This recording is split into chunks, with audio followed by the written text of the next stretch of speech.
Hello, my name is Stephen. Welcome to the New Brunswick Museum. We're going to be going outside to St. John to see some of the great sights.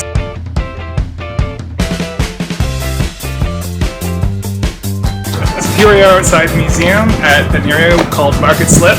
Very important area for St. John as we get to see some of the influence of the tides.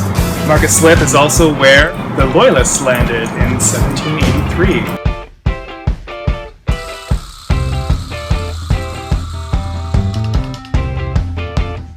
Walking down Prince William Street now, and in the 1870s this was considered the Wall Street of Canada. Lots of businesses along the street, and it was all destroyed in 1877. A great fire started just about where the museum is and really destroyed the entire southern peninsula of the city of St. John.